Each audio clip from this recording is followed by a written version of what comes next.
What's up guys, my name is Ace, and welcome back to another Black Ops 7 gun guide. In today's episode, we're finally getting all caught up on the Marksman Rifle category with the M34 Novaline. And without further ado, let's dive right into this with our rate of fire, and this gun is a 2-round burst by default, with a hand-tested rate of fire of roughly 545 rounds per minute, and a burst delay of roughly 340 milliseconds. And that is quite a long burst delay. When it comes to our damage, this gun is going to be a 2 to 3 shot kill to the body, depending on your range. And what that means for our time to kill potential is with a 2-shot kill, or 1 burst kill, we're killing in just 110 milliseconds. That is nearly instant. That's going to be dominating any full auto gun in this game. However, it's not very forgiving if you don't get that 1 burst kill. If you miss 1 bullet, or if you're at longer ranges where you need to land that 3rd shot, now your time to kill spikes all the way up to 560 milliseconds, which is an extremely slow time to kill in this game. As for headshots, generally they're not doing a whole lot for you unless you're using the damage barrel, which boosts your headshot multiplier. And with that barrel, now we have a 1-shot headshot potential in its maximum damage range, which can be a very solid option to use. Now, speaking of ranges, we have a very impressive range profile here. That maximum damage range, or 1 burst kill potential, is 66 meters. And honestly, on the 6v6 maps in this game, you'd be pretty hard-pressed to find a consistent line of sight beyond 66 meters where you're going to get a solid amount of traffic. Also, when it comes to our bullet velocity, this is very solid at 800 meters per second, giving us a hit scan range at 40 meters. And so range and velocity are really not a concern of mine when using this gun. However, of course, if you want to improve those values for some reason, you can use a long barrel, velocity barrel, or hybrid barrel. Or alternatively, we could use the rapid fire attachment, which will slightly harm our range and velocity values, but this has way more than enough to lose. And if you use rapid fire, it will boost our rate of fire within each burst up to about 600 rounds per minute. However, our burst delay doesn't appear to change at all based on my hand testing. And then finally for ranges, I just wanted to have a quick look at hardcore game modes, and it should come as no surprise, this is a 1-shot kill anywhere in the body at any range in hardcore game modes. Next, let's take a look at our hipfire spread, and we don't have a very good hipfire spread here. It's worse than average for marksman rifles, and that's really saying something because marksman rifles aren't great by default. And also, with it having such an unforgiving burst delay, I just don't recommend ever hipfiring with this gun if you can avoid it. And now let's take a look at recoil. And as you can see here, there is a little bit of recoil with each of those 2-round bursts that you fire. So there is a jump between the 1st and 2nd shot. Not a major jump. Obviously, they're still grouped very tightly. But if we're looking at trying to pick somebody off a head glitch across the map and really all you can see is their head, then this amount of recoil could potentially be enough to cause the 1st bullet to hit and the 2nd bullet to miss. So if that is a concern of yours, the best attachments to go for on this gun to help with recoil are going to be the ones that help with your 1st shot recoil scale, because that's the only recoil you need to worry about is the recoil between the 1st and 2nd bullet. And those attachments help a ton in that area, so it'll become pinpoint accurate. Now after that, taking a look at our handling stats, they're not great by any means. I mean, our aim down sight time isn't quite as bad as the Warden, but for this type of weapon, I would definitely consider handling to be a weakness here. Whereas our magazine capacity and reload time are pretty solid, considering the fire rate especially. Our base reload time is just 1.62 seconds, that's not bad, and our base magazine capacity is 20 rounds, which is pretty good. That gives you 10 bursts to fire, and therefore with perfect aim, up to 10 kills in a single magazine, which is quite solid. Now for magazines, we have the flip mag attachment, which maintains the same capacity, but we get faster reload times. Or there's Fast Mag 1, which I actually really like because we only lose 2 rounds to our capacity, that's 1 burst, and yet we get a much faster reload time at just 1 second, and this helps with our handling stats. So that's a winner in my eyes. I really like the Fast Mag attachment. Alternatively though, you could use Extended Mag 1 for a 30-round mag, but to me, that's just overkill on this gun. Next, let's have a look at our mobility stats, and unfortunately, we have the worst mobility stats in the marksman rifle category, so yet another area where this gun just doesn't excel. And then the next stat that's really important for marksman rifles, much more so than like assault rifles and SMGs, is flinch resistance. And as we can see here, we're kind of right in the middle in between the Warden and the M8 at 0.5 newtons. This means flinch is absolutely going to be a factor by default, and I would recommend trying to put some attachments on there that will cut down on that flinch value, so you don't immediately get flinched above their head when trying to land your really precise shots.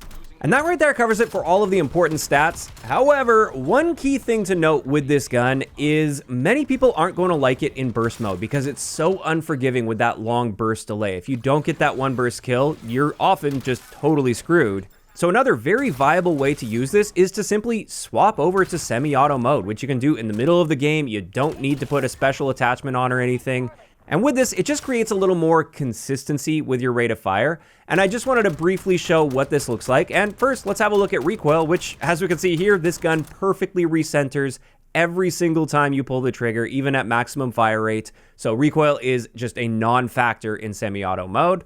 And then when it comes to our semi-auto rate of fire, by default, this is 220 rounds per minute, giving us a 273 millisecond two-shot time to kill potential, which is obviously a lot slower than if we were using this in burst mode, but that's still quite a competitive time to kill in this game, especially considering the crazy range that you have with this. So you can absolutely keep up with this time to kill. But of course, with this rate of fire being quite slow, if you're missing shots, your time to kill will still be spiking quite a bit.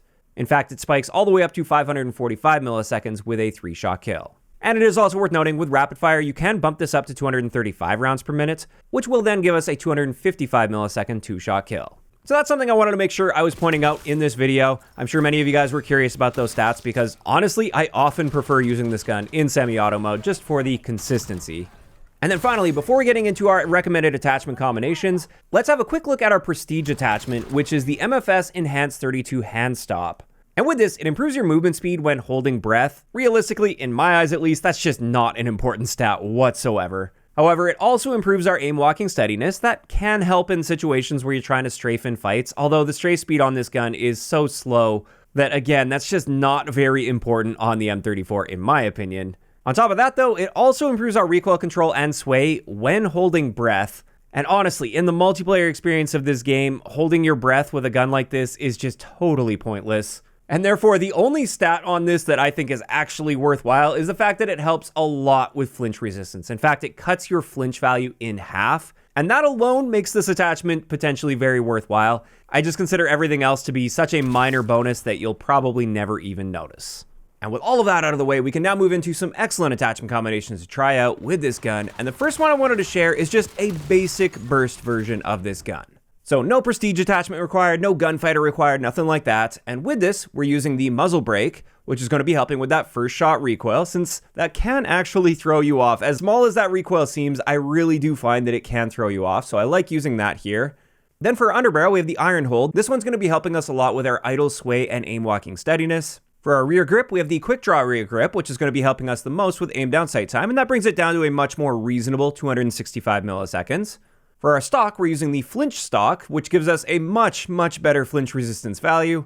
So flinch is going to be far less of a factor there. And then finally, we're just topping it off with rapid fire, so we can get those bursts out just that little bit faster. And in my experience with rapid fire when using burst mode, is it's much less about getting a minor time to kill improvement, and it's more about just getting more consistent one burst kills because those two bullets are coming out a little faster. So it's less likely you're going to be missing that second bullet, especially against moving targets.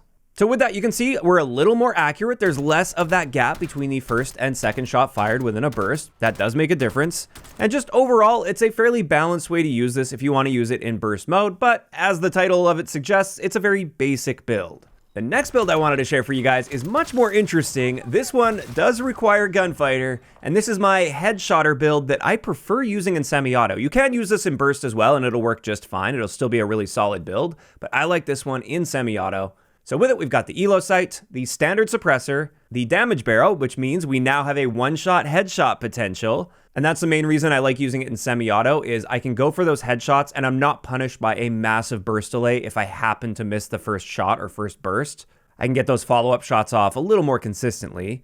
For our underbarrel, we're using the prestige underbarrel, primarily for its flinch resistance benefit, combined with the stock that helps with flinch resistance, and that actually brings our flinch resistance value down to just 0.14 newtons, which is like SMG territory. So flinch is essentially just a non-factor now with this setup. For our magazine, I'm using the 18 round mag because, as I said earlier, you're only sacrificing 2 bullets for a much faster reload time, and you get a minor benefit to your handling, so aim down sight and sprint out speeds. Speaking of aim down sight speed, we've also got that quick draw rear grip. So now our aim down sight time is 255 milliseconds. That's excellent for a gun that's capable of getting a one-shot kill, even if it has to be a headshot. And then finally, we're topping it off with rapid fire so we can get those shots off a little bit faster.